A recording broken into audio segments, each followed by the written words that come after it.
Bonjour tout le monde. Aujourd'hui, on va commencer un nouveau chapitre intitulé Les machines à état fini. Pour comprendre les machines à état fini, il est nécessairement euh, qu'on a vu déjà les circuits combinateurs et les circuits séquentiels, surtout parce que les machines à état fini euh, sont des techniques ou des processus pour euh, analyser et synthétiser des circuits séquentiels plus complexes. Les objectifs de ce chapitre sont comme suit. À la fin de ce chapitre, euh, vous devez être capable d'analyser une machine à état fini et d'en donner les graphes et les tables d'état. On va voir c'est quoi les graphes. Les graphes, ce sont une conception qui analyse ou représente la machine à état fini. Et les tables aussi d'état sont donc deux représentations d'une machine à état fini, les graphes et les tables d'état. Aussi, notre objectif est de synthétiser une machine à état fini à partir de sa description fonctionnelle. C'est ça le but de ce chapitre. On va commencer par introduire la machine à état fini. Donc, c'est quoi une machine à état fini? C'est un automate. On dit une machine à état fini ou automate, c'est la même chose. Un automate fini ou machine à état fini, c'est la même chose. En anglais, on dit finite state machine. Donc, c'est un modèle mathématique, purement mathématique, de calcul utilisé dans de nombreux domaines. Comme la conception de programmes en informatique, les protocoles de communication, télécommunication, contrôle de processus, dans l'analyse linguistique, en informatique. On les trouve aussi dans l'électronique, dans l'automatique, dans plusieurs domaines. Donc, euh, vraiment, c'est une technique très utilisée pour synthétiser un, un modèle ou pour synthétiser un système plutôt de point de vue fonctionnel pour que ce système être bien compris et bien euh, décrit. Donc, c'est ça en bref, c'est quoi une machine à état? C'est c'est un modèle mathématique euh, tout d'abord. Mais après, c'est ce modèle euh, peut être utilisé pour un système numérique, pour un programme informatique comme l'UML, comme dans les protocoles de communication, comme j'ai dit, donc dans plusieurs domaines. Mais on va s'intéresser, vu qu'on cette matière est autour du circuit logique, on va s'intéresser après au circuit logique. Mais cette méthode peut être utilisée dans plusieurs modèles, plusieurs systèmes, comme j'ai déjà dit. On rencontre couramment des automates finis dans de nombreux appareils qui réalisent des actions déterminées en fonction des événements qui se présentent. Par exemple, un distributeur automatique de boissons qui délivre l'article souhaité quand le montant introduit est approprié. Euh, J'ai les ascenseurs qui savent combiner les appels successifs pour s'arrêter aux étages intermédiaires. Aussi, les feux de circulation, on a vu déjà ces exemples dans le cas des circuits séquentiels. Les automates sont enfin des circuits séquentiels. Les feux de circulation capables de s'adapter aux voitures en attente. Les digicodes qui analysent la bonne suite de chiffres. Aussi la gestion de menus IHM qui s'affiche en fonction des choix d'utilisateur. Bien sûr, il y en a plusieurs exemples dans la vie, surtout dans nos jours, tout est automatisé, tout est numérique. On vit dans un ère digital, donc tout est automatisé. Donc le fait d'être automatisé, c'est-à-dire derrière cet automatisme, il y en a un automate. Un automate veut dire une machine à état fini. Donc, on va comprendre petit à petit la notion des automates et de machines à état fini. On va commencer tout d'abord par la terminologie.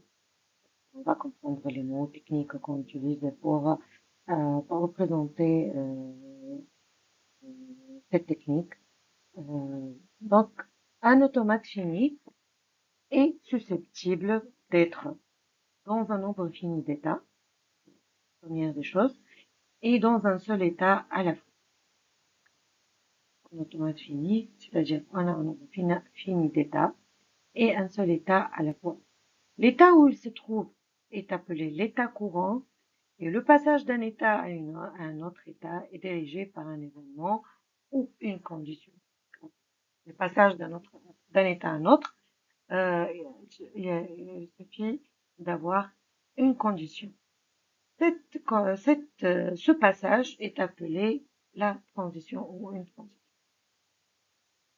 Un automate sera défini par la liste de ses états et par les conditions des transitions.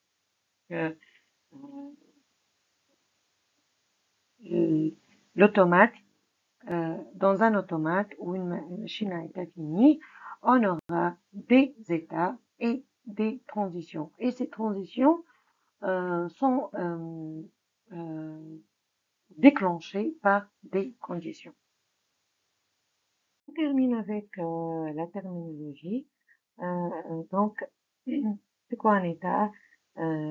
Exactement, un état est la description de la configuration d'un système en attente d'exécuter une transition.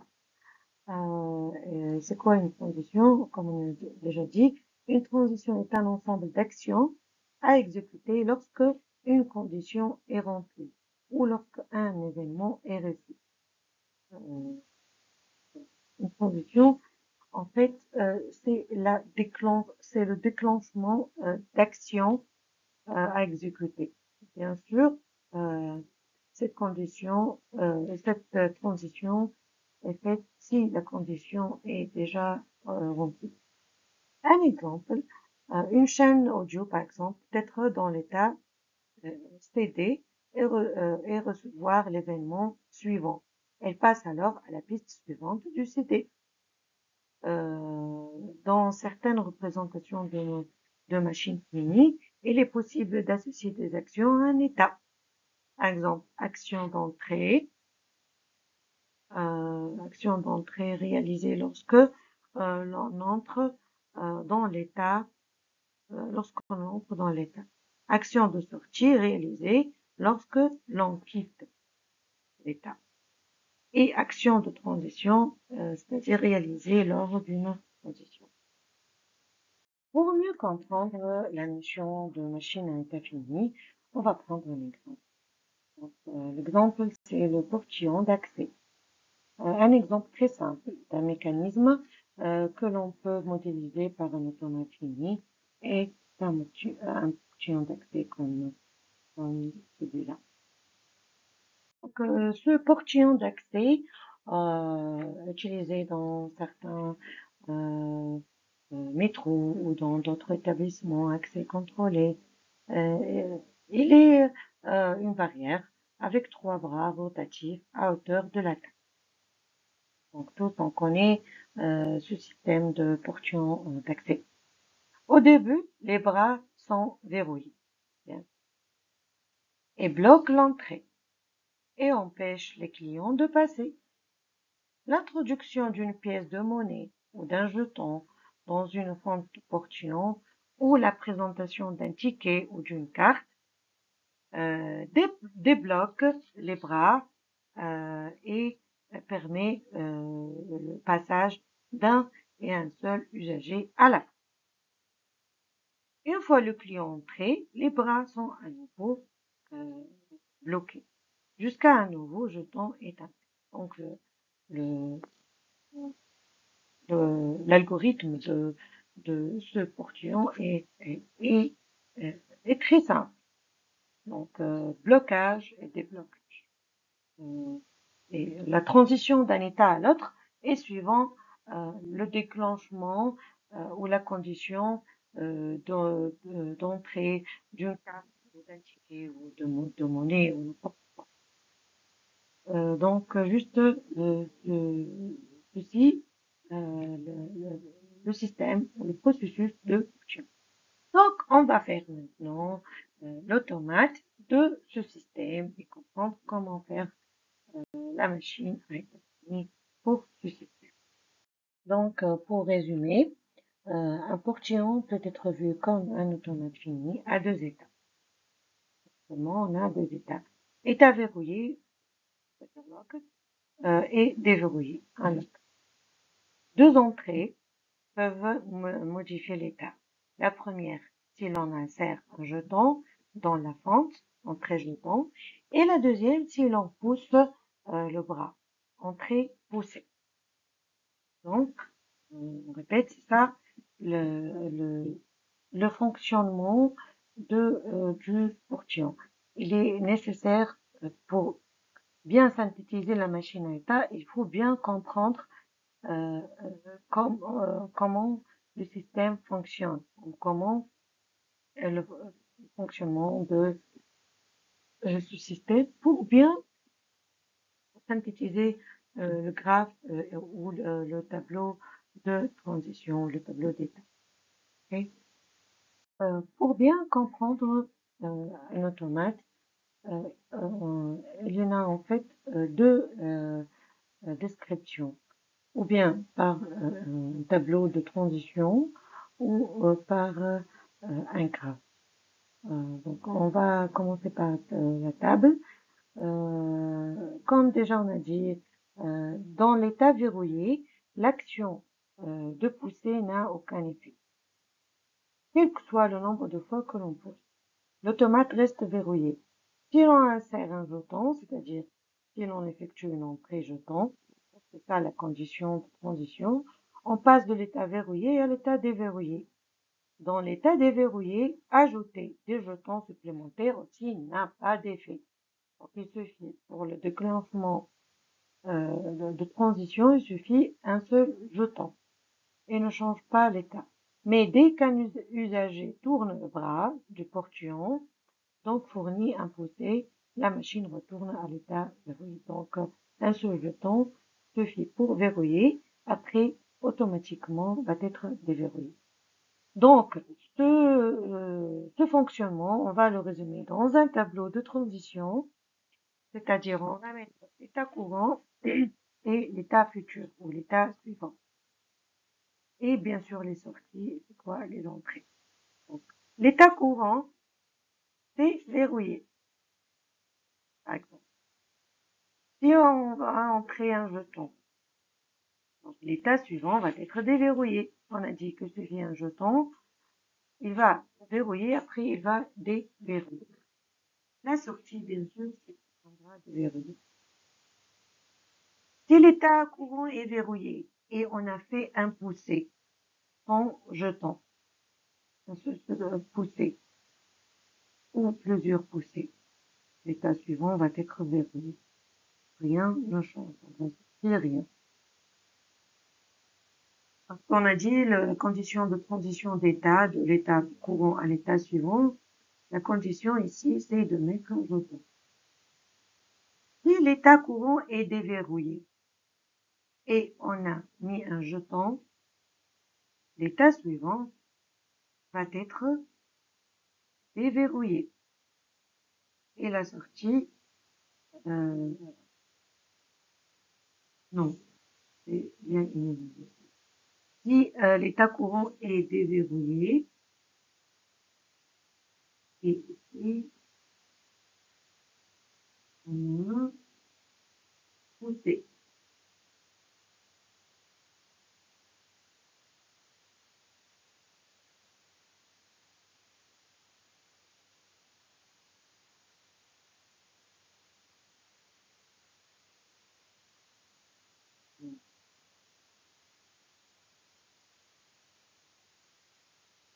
je vais dire,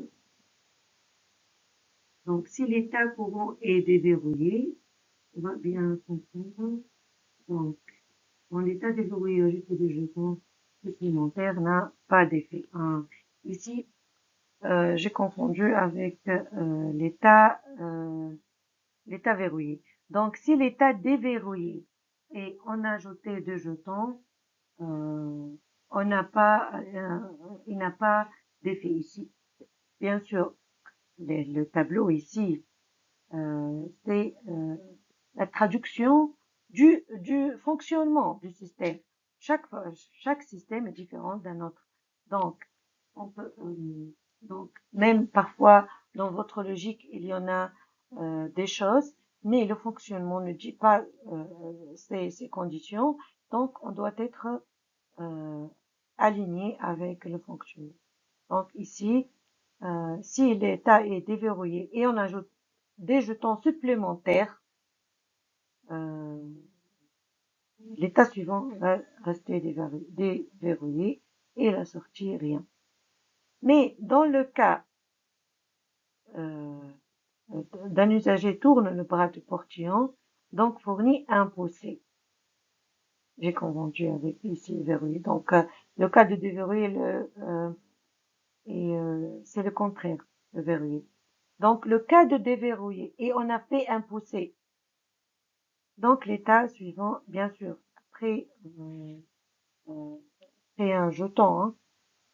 Donc l'état courant s'il est déverrouillé et on a fait un poussé avec le tournement du bras.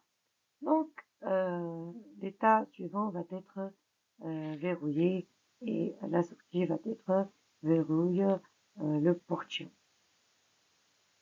Donc c'est nécessaire de bien comprendre le fonctionnement qui est donné et, euh, et vous, comme informaticien ou électronicien, électricien ou n'importe quel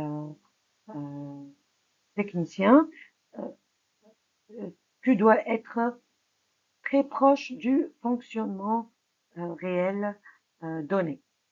Donc c'est ça le résumé avec un tableau de transition.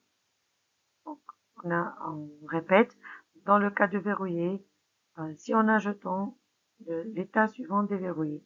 Si elle est verrouillé et l'entrée poussée, reste verrouillé, rien ne change. Dans le cas contraire, si déverrouillé et il y a jeton, rien ne change. Mais si déverrouillé et il y a poussé, donc l'état suivant, okay. On va après faire le graphe qui est plus utilisé pour la description d'un automate. Donc, comme je vous ai dit, il y en a le tableau et il y en a le graphe. Mais la graphe est très utilisée pour décrire un automate ou une machine à étaler. Maintenant, on va passer à une autre représentation ou description d'un automate qui est très utilisé, qu'on appelle le graphe orienté. Donc, le graphe, c'est une représentation de l'automate de la machine à état fini. Donc, état fini parce qu'on a un nombre d'états qu'on va représenter par des cercles. Et les transitions, et pourquoi orientées? Parce que les transitions vont être représentées par des flèches orientées et vers l'état, par exemple, suivant ou l'état précédent. Donc, on peut représenter l'automate par un graphe orienté comme suit. Donc, toujours on est dans l'exercice ou dans l'exemple de portillon d'accès. On a dit que dans le portillon d'accès, on a deux étapes, l'état verrouillé et l'état déverrouillé. Et on a les conditions de transition d'état à un autre par le poussé ou bien le jeton. Et donc, c'est ça. Chaque état est représenté par un sommet. Donc, ce sont nos sommets. Les sommets sont visualisés par un cercle. Les arcs, représentés par des flèches, comme celui-là, montrent les transitions d'un état à un autre, comme j'ai déjà expliqué. Chaque flèche porte une entrée qui déclenche la transition. Un point noir sert, comme celui-là, sert à indiquer que c'est l'état et l'état initial. Donc c'est ça l'état initial. Un point noir dans un cercle indiquera que l'état est final. Bien sûr, on peut mettre au loin. En cas de non-changement d'état, on représente un arc circulaire en boucle comme celui-là. Donc, dans l'état verrouillé, par exemple, on a poussé, on a dit que l'état verrouillé ici, on fait pousser. Donc, la sortie reste verrouillée, rien ne change. Donc, c'est pour ça on met une boucle. Si, par exemple, l'état verrouillé et la condition, on a mis le jeton, donc on a un déclenchement ou une transition, donc l'état verrouillé va changer à l'état déverrouillé. Si on est dans l'état déverrouillé et il y a poussée de bras, donc il y a changement d'état et va être verrouillé. Si on est dans l'état déverrouillé et on a mis un jeton ou plusieurs jetons, donc l'état reste le même. C'est ce qu'on a déjà vu pour le tableau. On va le traduire dans un graphe. Donc, on a dit que dans un état déverrouillé, si on a mis des jetons, rien ne change, on reste déverrouillé. C'est pour ça qu'on a une boucle. C'est ça, le graphe orienté. On va faire d'autres exemples et va comprendre plus de détails les automates ou les machines à état. Comme je vous ai dit dès le début, on va s'intéresser aux automates pour le circuit logique. Et comme je vous ai dit, les automates ou les machines à état, on peut les utiliser dans plusieurs domaines. Mais on va s'intéresser au circuit logique. Donc, comme nous avons déjà dit, un automate ou machine à état est un concept mathématique abstrait. Donc, c'est-à-dire un modèle ou un concept mathématique abstrait, c'est-à-dire non concret. Donc, c'est un modèle, on le fait avant la synthétisation ou avant ou avant la fabrication réelle. Donc, parce que souvent, les systèmes sont très compliqués. Donc, pour qu'un fabricant ou qu'un concepteur doit le comprendre, on doit le formaliser avec euh, euh, un modèle simplifié. Donc, on a eu recours au graphe ou ce modèle mathématique abstrait pour être compris sur le fonctionnement.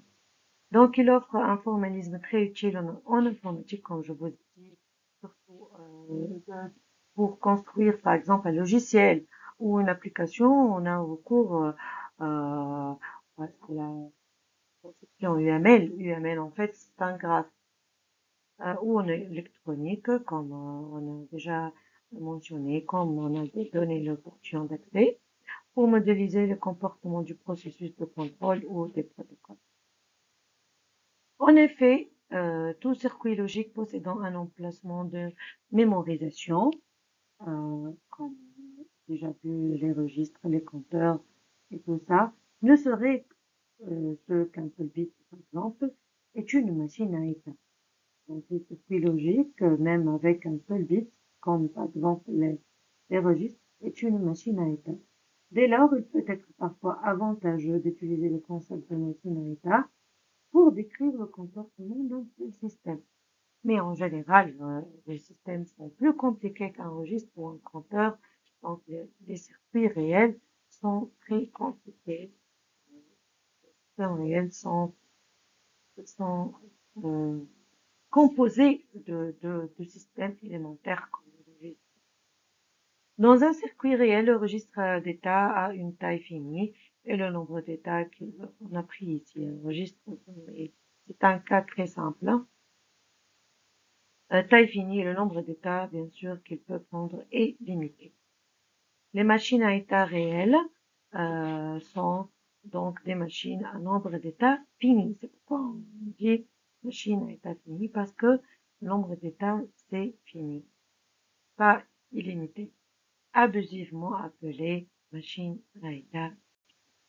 Donc, c'est pourquoi l'appellation état fini, c'est du fait qu'on a un nombre d'états non limité.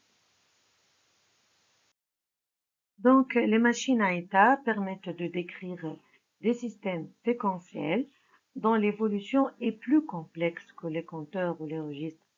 Donc, les compteurs, malheureusement, on peut pas, il n'y a pas un besoin réel pour faire la description par un graphe ou par un tableau de transition.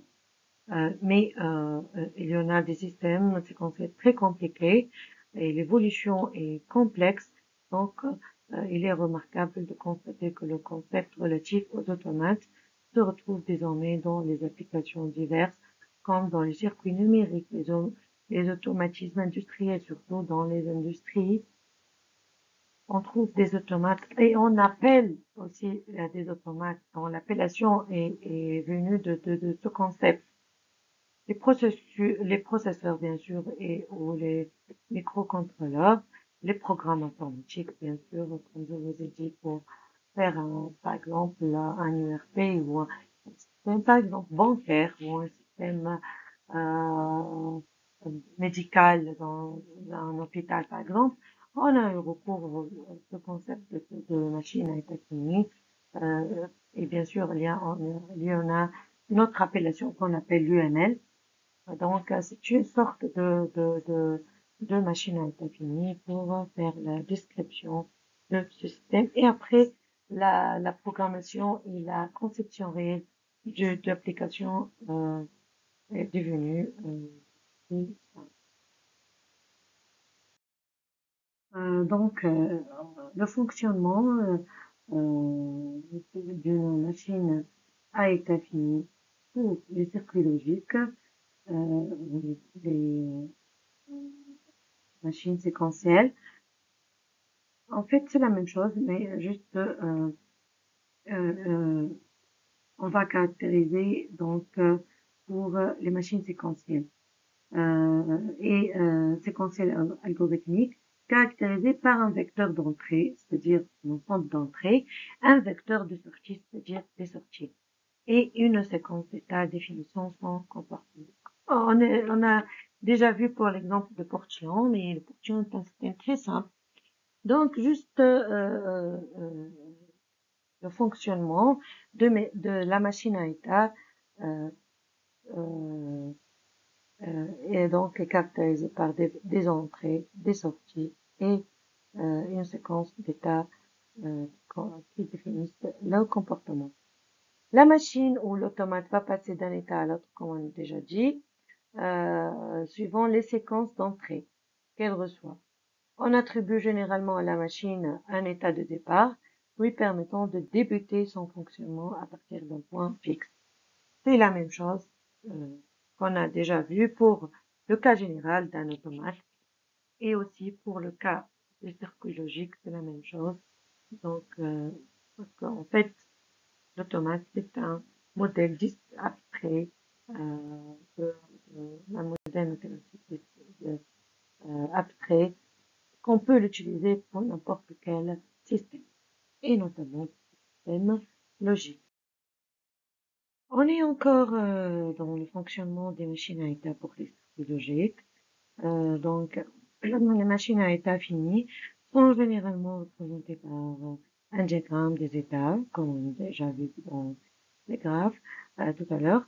permettant de visualiser les transitions entre les états selon le patron de stimulation, c'est-à-dire la condition de condition reçue par le vecteur d'entrée. Les états sont alors représentés par des cercles, le nom rattaché à chaque état à l'intérieur de chaque cercle. Les transitions entre les états sont représentées par des arcs dirigés, reliant les cercles. Les conditions, ce sont les valeurs des vecteurs d'entrée. Enclenchant ces transitions sont notées sur les arcs. Bien sûr, il y en a plusieurs notations, c'est pourquoi je vous donne plusieurs notations pour parce que bien sûr,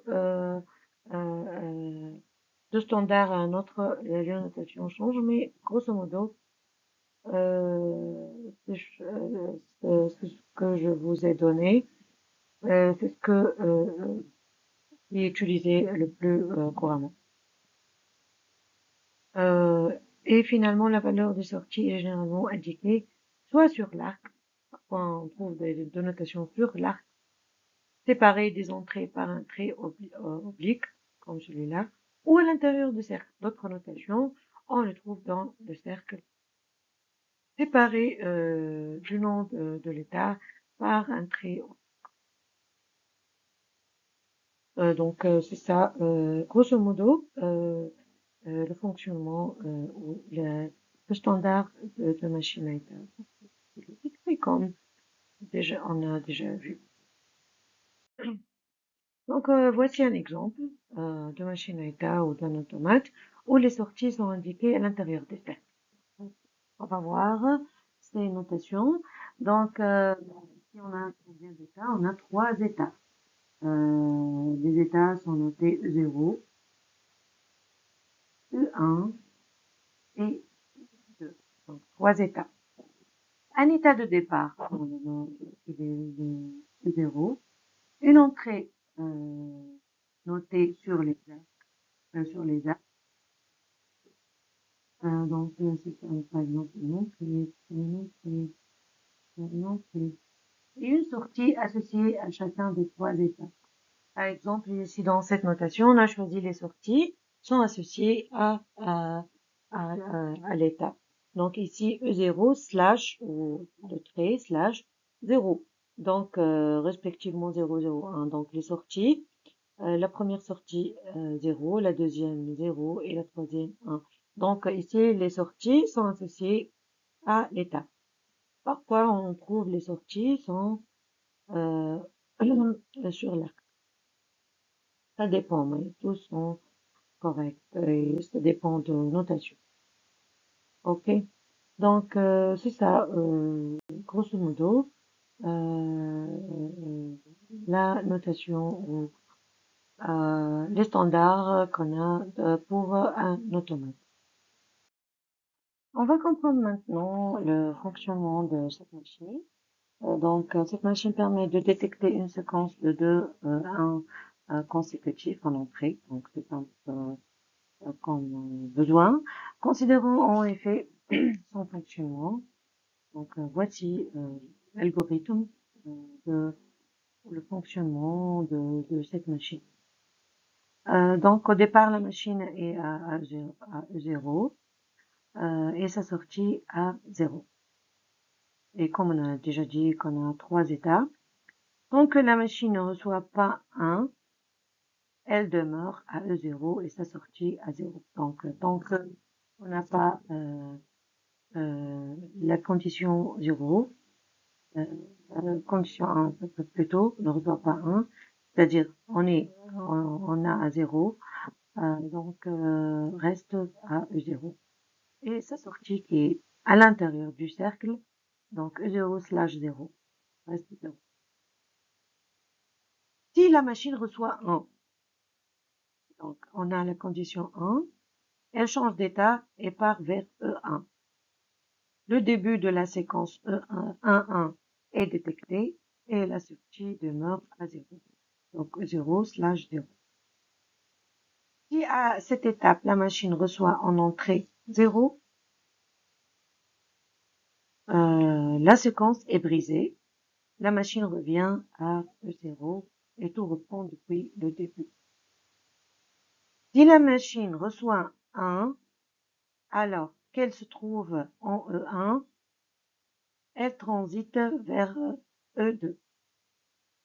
Et sa sortie est alors à 1 pour indiquer qu'elle a reçu la séquence 1-1. C'est le but de cette machine. Donc on est ici. Une fois en E2, si la machine reçoit 1, elle demeure dans le même état, car la séquence entrée précédente, entrée actuelle est encore 1-1. La sortie est 1-1. Donc c'est ça le fonctionnement de cette machine. Et autrement bien, c'est-à-dire sinon, c'est-à-dire 0, donc elle va partir en E0 et tout recommence depuis le début. Donc voici le fonctionnement de cette machine, donc, qui a pour but de détecter deux séquences en entrée. Dans la pratique, ce type de diagramme est construit par le concepteur. Donc le concepteur, c'est comme pour les applications informatiques, aussi pour faire ces applications, le concepteur aussi doit faire la conception d'application de programme. La même chose pour un automate, pour les circuits numériques, c'est le concepteur pour définir une machine à état fini.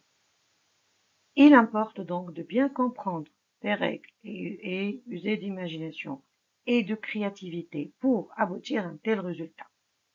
Donc, le concepteur qui propose cette machine n'avait au départ qu'une indication concise.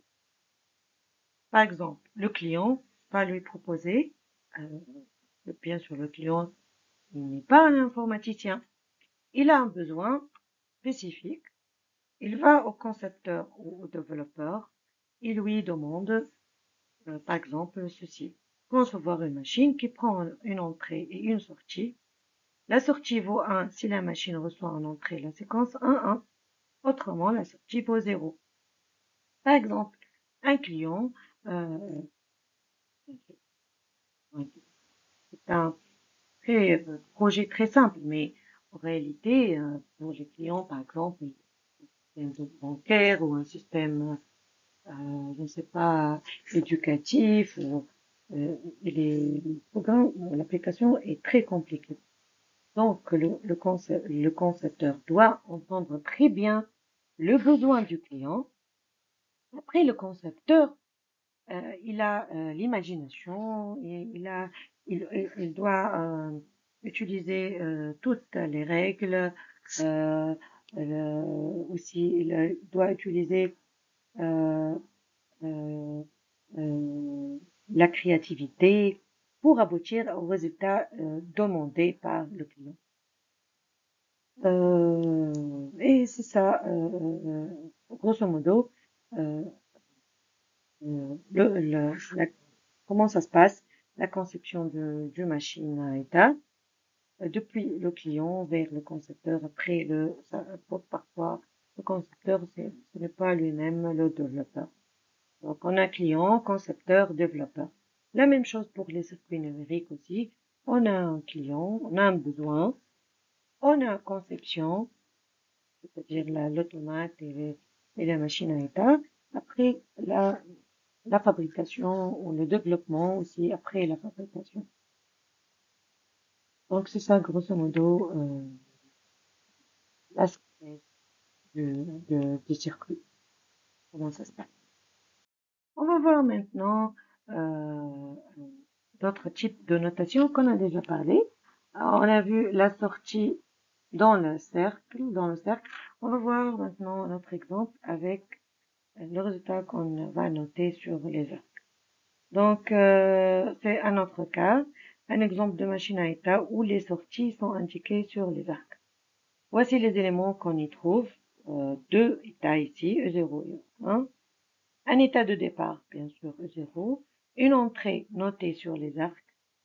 Donc, ici 0. Entrée 1, entrée 0 et entrée 1. Une sortie associée aux transitions. 0 pour les transitions de E0 à E0. Il y a un autre 0 ici. Donc 0. Et de E0 à E1, on trouve 0. Et transition de E1 à E1, c'est 1. On a dit 1 pour transition de E1 à E1. Et U1 à E0 aussi, on a sortie 1. Donc, les sorties ici sont associées aux arcs et séparées, bien sûr, par des slash ou des traits. Donc, vous avez le choix de choisir n'importe quelle notation. Donc, tous sont utilisés. En fin de compte, ce sont des modèles mathématiques. On peut les écrire n'importe, c'est pas n'importe comment, mais suivant parfois standard américain, standard français, standard X, standard Y. Donc, mais ce sont tous des, euh, des choses abstraites. On va comprendre le fonctionnement de cette machine. Donc, cette machine permet de détecter aussi une séquence de 2 1. C'est comme on a vu l'autre machine. De 2 1 consécutifs en entrée. Considérons son fonctionnement comme suit. Donc, mais ici, on a 2 états. C'est pas la même chose qu'on a déjà vu 3 états. Ici, une autre conception, une autre vue de notre système. Euh, donc, au départ, la machine est à 0. Tant que la machine ne reçoit pas 1, elle demeure à E0 et sa sortie est 0. Donc, tant que la condition ne reçoit pas 1, c'est-à-dire en 0, elle demeure à E0 et la sortie 0. Et la sortie est liée à la transition. Si la machine reçoit 1, elle change d'état et part vers 1. Le début de la séquence 1 est détecté.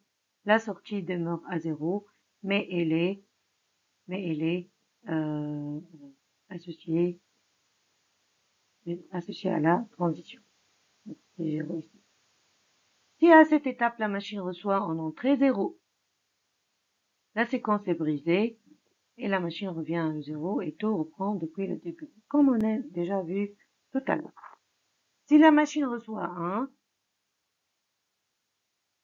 donc, et qu'elle se trouve en E1, elle demeure en 1 et sa sortie est alors à 1. Pour indiquer qu'elle a reçu la séquence 1. C'est ce qu'on a, c'est le but de notre machine. Elle reste à cet état tant et aussi longtemps que l'entrée est à 1. Tant que l'entrée est à 1, elle reste à cet état. Autrement, c'est-à-dire si 0, autrement, c'est-à-dire le contraire de ce qu'on a 1 ici, c'est-à-dire 0, elle part à E0 et recommence depuis le début. On boucle. Comme on le voit ici dans la conception, cette machine est différente de la première.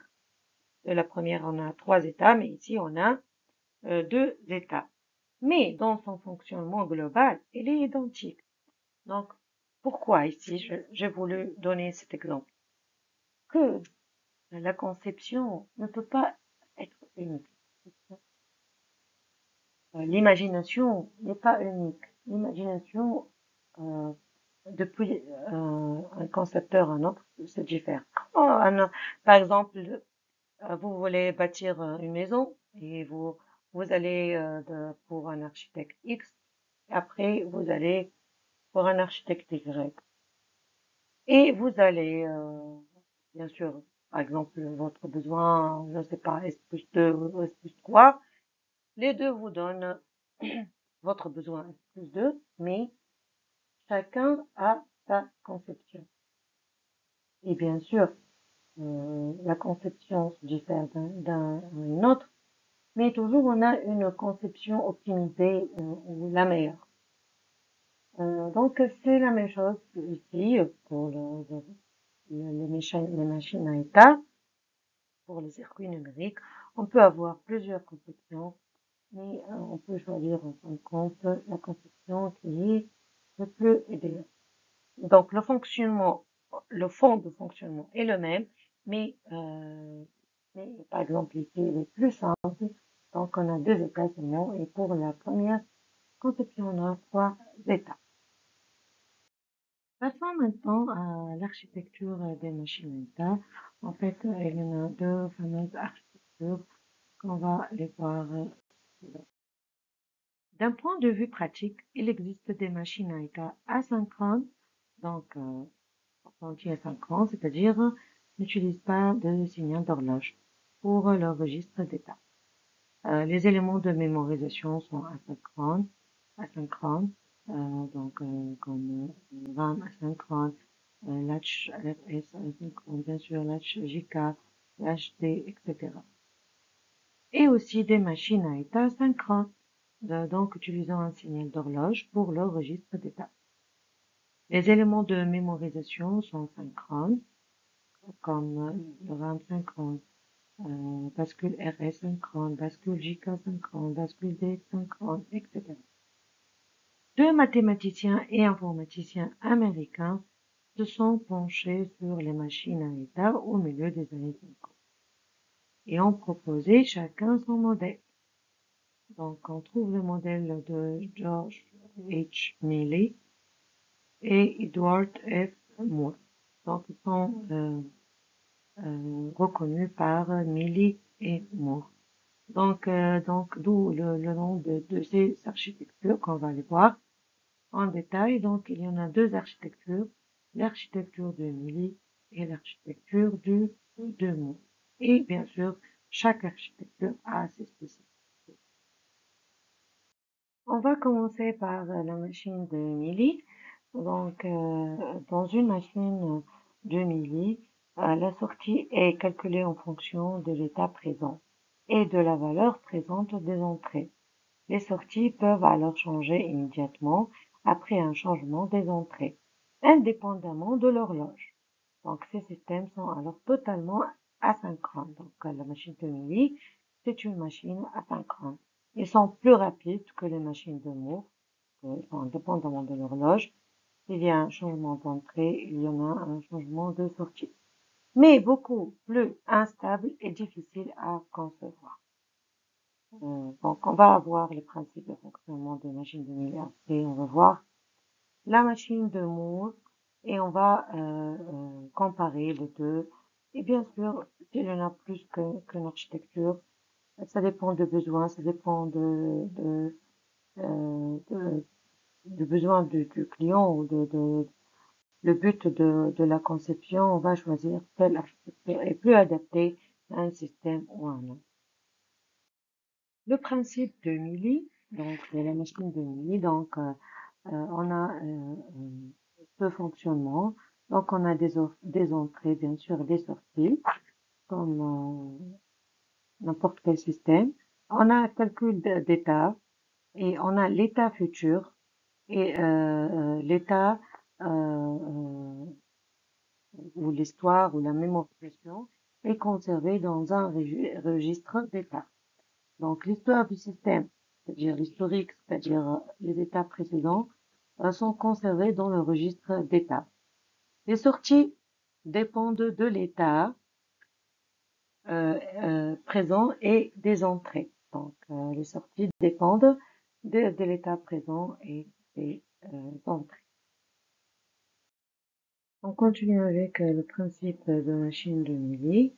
On a dit bien que les sorties sont obtenues par combinaison de l'état présent et des entrées qui sont a priori asynchrones. On a dit que la machine de Mealy ne dépend pas de son montant ou de son descendant de l'horloge. C'est une machine les entrées sont dépendantes de l'horloge. Donc les sorties dépendent de l'état présent et des entrées. Les sorties sont asynchrones et peuvent varier dans un même. Donc seule la dernière valeur de l'état futur sera retenue. Donc c'est ça donc la spécificité ou le principe de la machine de Mealy. À propos de la table de transition de la machine de Mealy, l'état futur, comme les sorties, dépendent des entrées. Donc, un exemple de table de transition. Donc, si les états futurs et les sorties dépendent bien des entrées. Donc, bien sûr, ça dépend du fonctionnement qu'on a notre système. Donc, mais plus essentiel, c'est que il faut comprendre que l'état futur et les sorties dépendent bien des entrées. Donc, le nombre de sorties, bien sûr, ça dépend du nombre d'entrées. Si on a deux entrées, on va avoir deux à deux, c'est-à-dire quatre combinaisons de sorties et quatre états aussi futurs. Passons maintenant au diagramme des états du machine de Millie. Donc, l'état, il est représenté par un cercle comme déjà vu, sur lequel on indique le nom de l'état. Donc, comme ici, donc ici on a des états A et B. Transition, elle est représentée par une flèche. Donc, transition, qui porte sa condition de déclenchement, ici, par exemple. Et les valeurs de sortie, ici, sortie S, donc E comme entrée, et S comme sortie correspondante. Donc, l'entrée est sortie ici, sur l'arc ou sur la flèche. On a un stade au début où on peut, même point, peu importe. Donc, cette machine possède une seule entrée, calcule une sortie et peut prendre deux états. Donc, c'est ça, tout simplement, le diagramme d'état, où la machine à état la machine de Millie. On va voir maintenant un autre exemple de machine de Millie où, avec les sorties sur registre. Donc, on ajoute ici un registre pour les sorties. On a déjà un registre pour les états, pour mémoriser l'état précédent, les entrées précédentes et l'état futur. Aussi, on ajoute des registres des sorties. En plaçant un registre après les sorties, on parvient à synchroniser les sorties avec l'horloge. Donc, si on ajoute ici un registre de sortie, on va synchroniser les sorties avec l'horloge au prix d'un cycle de latence. C'est-à-dire après un point montant ou un point descendant. Les entrées n'agissent plus directement sur les sorties, qui désormais restent stables pendant tout le cycle d'horloge. Donc, bien sûr, ici, un exemple, ça dépend parfois du besoin. Donc, on a besoin de l'architecture de Millie, mais on veut synchroniser les sorties avec une chose X ou Y. Donc, la solution est d'ajouter un registre des sorties. Donc, le fait d'ajouter un registre avec sortie, c'est-à-dire après les sorties, ceci a deux avantages. Créer deux étages, premier étage ici, deuxième étage, mais qui s'exécutent en parallèle sur les mêmes entrées. Donc on peut faire ce qu'on appelle le pipeline, mais il est limité, oui, c'est sûr, mais on peut parler du pipeline, qui est un concept très utilisé dans la conception du matériel. Donc, l'effet pipeline se réfère à la possibilité d'exécuter plusieurs étapes de traitement en parallèle. On peut faire traitement en parallèle pour les mêmes entrées. Pourquoi ce pipeline? Pour augmenter la vitesse de fonctionnement du circuit. Donc, avec l'ajout de registres et avec cette architecture de Millie, on peut faire un pipeline un peu limité, mais un pseudo pipeline. Aussi, un autre avantage, l'analyse des timings devient possible puisque le bloc du calcul des sorties est séparé des blocs combinatoires qui suivront la machine. Aussi, un autre concept connu dans la conception du matériel. Donc, c'est-à-dire matériel, on parle du mot matériel, c'est-à-dire les circuits, le hardware, quoi. Donc, les circuits numériques, circuit logique en outil matériel. Donc, l'effet timing dans une machine de Mealy se rapporte à la gestion précise des signaux d'horloge pour synchroniser, parce qu'on sait très bien que machine de Mealy est asynchrone, donc l'effet timing nous ajoute la synchronisation des opérations. Donc, les états et les sorties de circuit et assurer le bon fonctionnement. Donc, c'est ça l'avantage de ce genre d'architecture. L'architecture de Mealy en ajoutant un registre pour les sorties. Passons maintenant à la machine de Moore, donc la deuxième architecture. Donc, une machine de Moore est une machine à état fini dans laquelle les sorties ne dépendent que des états de la machine elle-même. Donc, les sorties sont ainsi synchrones avec les transitions d'état et les freins d'horloge. On parle de machine synchrone. Donc, c'est ça la spécificité de la machine de Moore qui est différente de la machine de Mealy. Donc, à propos du principe de la machine de Moore, donc on a les entrées, calcul d'état, l'état futur, registre d'état pour mémoriser l'état futur, calcul de sortie et on a les sorties présentes. Les sorties ne dépendent que de l'état de la machine, ne dépendent pas des entrées. Donc, l'état du système est conservé dans le registre d'état. Les entrées agissent uniquement sur l'état futur. Donc, les entrées n'agissent que sur l'état futur, elles n'agissent pas sur les sorties.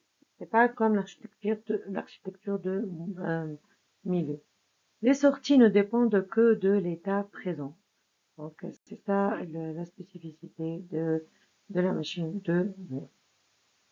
Donc, du coup, les sorties sont constantes dans un état donné et ne peuvent varier que suite à un frein d'horloge. Donc, vu que c'est contrôle, donc il n'y a pas de changement de sortie comme la machine de Mealy. S'il y a changement d'entrée, immédiatement, il y a un changement de sortie, peu importe l'horloge. Mais ici, il y a un changement ou variation au fond d'horloge, moyennant le temps de traversée du bloc combinatoire. Donc, logiquement, la machine de Moore est moins rapide que la machine de Mealy. Et on va voir que c'est plus efficace ou moins efficace que la machine de Mealy. On a un exemple ici de machine de Moore. Donc, comme on a vu un exemple pour la machine de Mealy, donc le diagramme des états, il est composé avec des états et des transitions. Donc, les états, comme on a déjà vu, l'état est représenté par un cercle sur lequel on indique le nom, comme ici A, B, C, ainsi que les valeurs de sortie, donc S0, S0, S1. La transition elle est représentée par une flèche qui porte la condition de déclenchement. Donc, déclenchement traversé ou la transition d'un état à l'autre, suivant les conditions de déclenchement. Donc, c'est un exemple d'une machine de Moore. Un exemple de table de transition d'une machine de Moore. Donc, on a dit que les sorties ne dépendent pas des entrées. Donc, ici, les sorties ne dépendent que des états de la machine. Donc, c'est un exemple de transition, de table de transition. Bien sûr, ça dépend d'exemple qu'on a réellement, on a les résultats ici. OK? Mais il faut savoir que les sorties ici ne dépendent pas des entrées. Donc, ça dépend de l'état. Comme on a fait pour la machine de Mealy, on a ajouté un registre après les sorties. Donc, on a ce genre aussi de conception, machine de Moore avec sortie sur registre. On va voir quoi ce genre d'ajout pour bien sûr optimiser ou avoir plus par exemple de vitesse, parfois pour synchronisation, pour n'importe quel avantage. Donc, si on place un registre sur les sorties, comme ici, on synchronise, c'est-à-dire une synchronisation double les sorties avec l'horloge au prix d'un cycle de latence, mais avec une période plus courte. Donc si on dit avec une période plus courte, c'est-à-dire plus rapide. Donc, l'ajout d'un registre ici nous donne une deuxième synchronisation, une resynchronisation des sorties avec l'horloge, mais avec une période plus courte. Donc, il n'y a pas d'attente, euh, par exemple, par exemple, de deux cycles d'horloge. Par exemple, on va faire la sortie à un seul cycle d'horloge. Donc, c'est sûr, c'est plus rapide.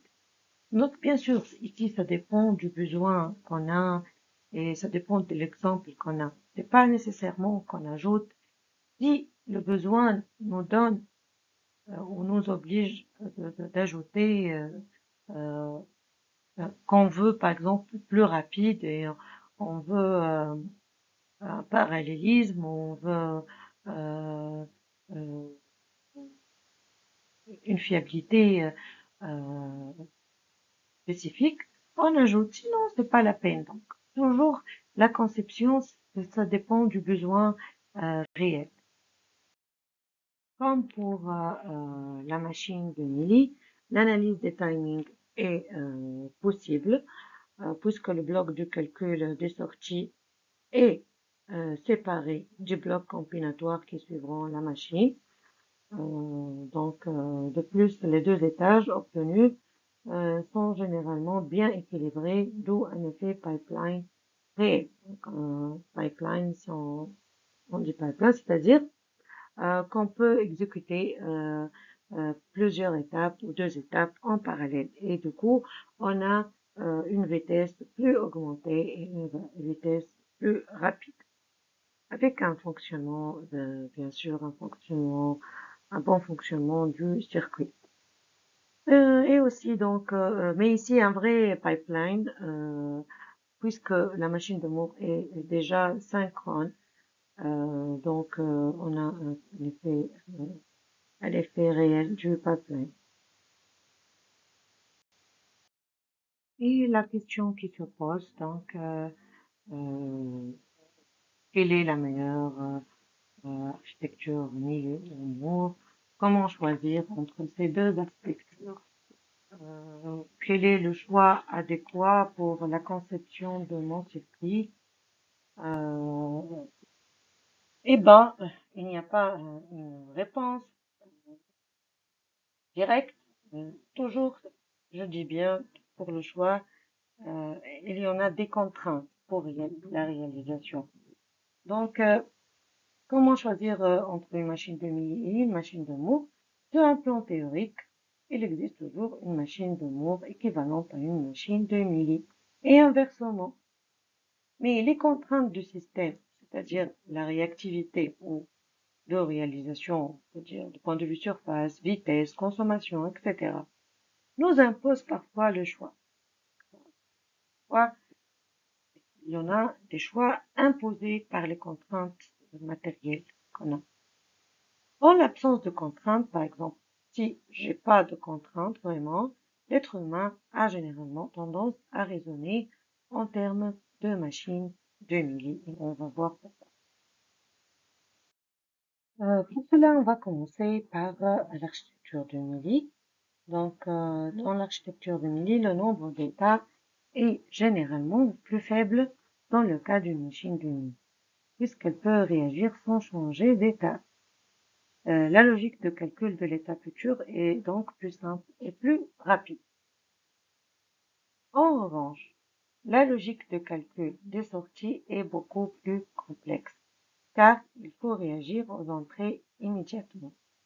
Donc, comme n'importe quelle technique, architecture, invention, n'importe, on a des avantages, on a des inconvénients, on a des critères X, des critères Y, et toujours, on a le choix de choisir X ou Y.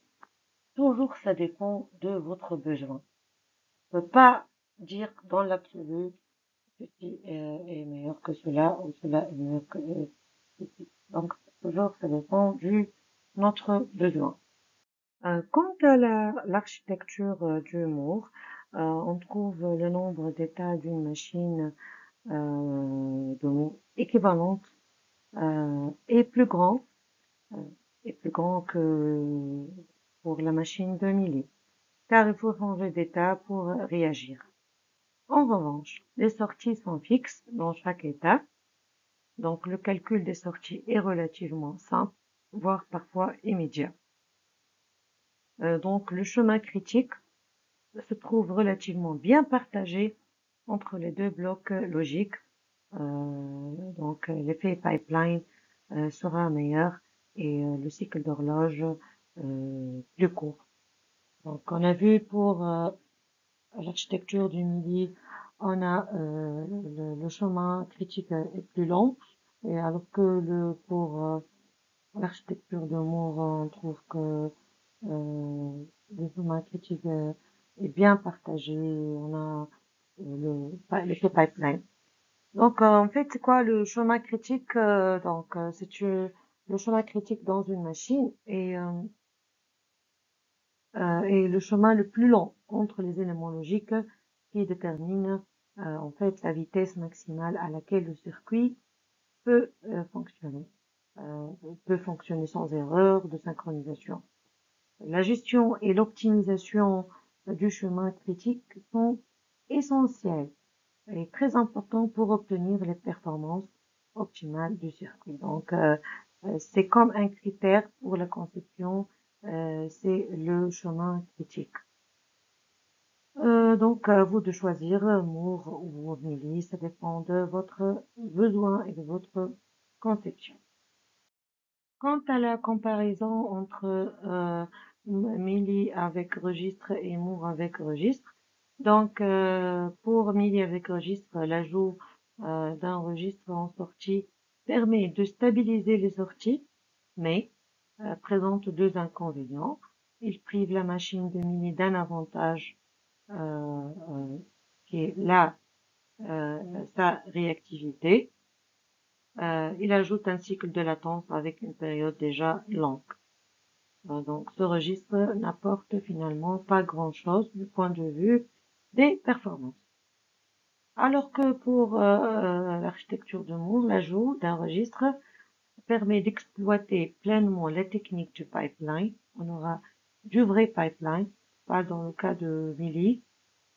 L'ajout de registre va essentiellement dépendre de l'accélération due à l'effet pipeline.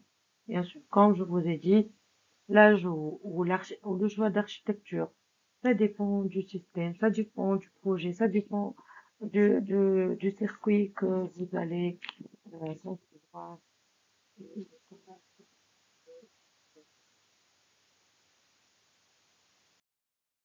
On va passer maintenant à la méthode de synthèse de Huffman. On va voir le résumé de tout ce qu'on a vu jusqu'à maintenant. Euh, Différentes étapes de synthèse pour les circuits. Dans cette partie, nous généralisons les concepts évoqués précédemment avant de permettre le passage d'un cahier des charges quelconque au circuit correspondant. De plus, nous établirons des règles de minimisation permettant d'optimiser le nombre de bascules utilisées pour la réalisation du circuit. La méthode proposée, connue sous le nom de méthode de Huffman, se décompose en plusieurs étapes. Le résumé de tout ce qu'on a fait, il a le but de la réalisation du circuit. Donc, pour réaliser un circuit, on doit passer par plusieurs étapes. Ces différentes étapes, on l'appelle la méthode de Huffman. C'est quoi ces étapes? Donc, les étapes sont les suivantes. Modélisation du cahier de charge. Bien sûr, quand un client vous demande quelque chose de fabriquer, de faire quelque chose, le circuit par exemple ici, tout d'abord, on doit avoir modélisation du cahier de charge. Notre cahier de charge dans ce cas pour les circuits, c'est de préparer graphe d'état et table d'état. Ensuite, la deuxième étape est la minimisation du nombre d'états. Bien sûr, pour faire pour fabriquer quelque chose, on doit minimiser le coût. Donc, il y a des règles de minimisation et la détermination du nombre de bascules minimum, bien sûr. Si on optimise le nombre de bascules, on aura un coût minimum. Après le codage, donc le codage des états, le codage des entrées de bascule, et enfin la synthèse. Donc la synthèse des entrées de bascule et des sorties de la machine, et enfin l'implantation technologique. Donc on va commencer par la modélisation du cahier de charge. Le modèle du graphe permet de représenter le cahier des charges sous une forme exploitable. On a vu comment faire le graphe de machine à état, mais permet également de figer le fonctionnement du circuit dans tous les cas particuliers, par exemple non prévus dans le cahier de charge initial. Bien sûr, un système peut avoir des cas particuliers, donc la modélisation doit présenter tous ces cas particuliers. Le cahier de charge d'un système peut également être modélisé sous une forme tabulaire, comme on a vu déjà, les tables de transition, qui est plus facile à manipuler qu'une représentation sous forme de graphe. Cette représentation tabulaire appelée table d'état ou table de transition.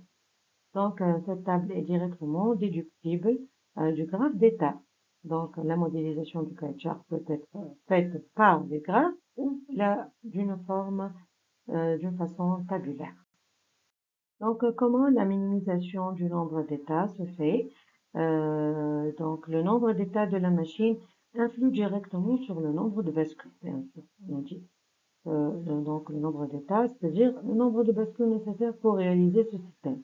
Or, le nombre d'états utilisé pour représenter le cahier de charge, que ce soit sur le graphe ou sur la table d'état, n'est pas nécessairement minimum. Donc, c'est pourquoi après, on doit faire la minimisation. La minimisation se fait à partir des règles, qu'on appelle les règles de minimisation. Il y en a deux règles qui permettent de déterminer les états équivalents et par conséquent de minimiser le nombre d'états nécessaires à la réalisation du circuit. La première règle, qu'on appelle règle R1, cette règle se présente par deux états sont équivalents si pour chaque combinaison d'entrées, ils ont même sortie et même état suivant. Donc, cette première règle nous permet de minimiser le nombre d'états et bien sûr le nombre de bascules. Pour la règle R2, donc les états sont regroupés en différentes classes selon les valeurs de sortie associées. Ainsi, deux états ayant même sortie pour chaque combinaison d'entrées sont dans la même classe. Les états appartenant à une même classe sont équivalents s'ils ne peuvent être séparés. Or, les états appartenant à une même classe doivent être séparés si les états suivants associés à chacun d'eux sont dans les différentes classes. Donc, lorsque plusieurs états sont équivalents, il suffit de garder qu'un seul représentant. Donc, c'est ça le but de ce qu'on a dit. Donc, si équivalent, on doit garder un seul représentant par classe d'équivalence et de renommer les états suivants en conséquence. Donc, avec cette règle, on minimise aussi le nombre d'étapes et du coup le nombre de bascules. Donc, les règles de minimisation, on trouve la détermination du nombre de bascules minimum. Donc, le nombre minimum d'états Q étant déterminé, on peut en déduire le nombre minimum de variables d'état et par conséquent de bascules nécessaires au codage de ces états à partir de la double inéquation suivante. Donc, à partir du nombre d'états, qu'on nomme Q, donc Q est entre 2 exposant n et 2 exposant n moins 1. Donc, et le n, c'est le nombre de bascules. Donc, à partir de cette inéquation, on peut trouver le nombre de bascules minimum. On passe maintenant au codage. Donc, chaque état peut être codé par une combinaison de ces n variables d'état. Chaque état doit avoir un code différent des autres, mais le codage des états peut être quelconque. un exemple de table d'état codée de mini par exemple. On a les différents états, les états suivants. Donc, c'est ça le codage des états suivants et des sorties. Donc, bien sûr, c'est un exemple pour le comprendre. Mais ici, je vous ai juste donné quoi exactement le codage. Donc, ça dépend des états, du nombre de variables d'état qu'on a. Donc, on se fait le codage. Voici juste un exemple de codage. On passe maintenant à la dernière étape qui est la synthèse. Donc, la synthèse des entrées de bascule et des sorties de la machine. Donc, sur la table de transition, on dispose des sorties et des entrées de bascule exprimées en fonction des entrées et des variables d'étape. Donc, ça fait partie des bascules. Donc, il suffit donc maintenant d'exprimer les fonctions logiques relatives aux sorties et entrées de bascule comme on a fait auparavant. Donc, à partir des tables, on peut trouver les fonctions logiques et à partir des fonctions, on peut avoir le nombre de portes logiques qu'on peut le concevoir. Et donc la dernière étape de cette dernière étape qui est la synthèse, c'est l'implantation technologique et la fabrication. Donc nous pouvons nous contenter ici d'une implantation à porte obtenue.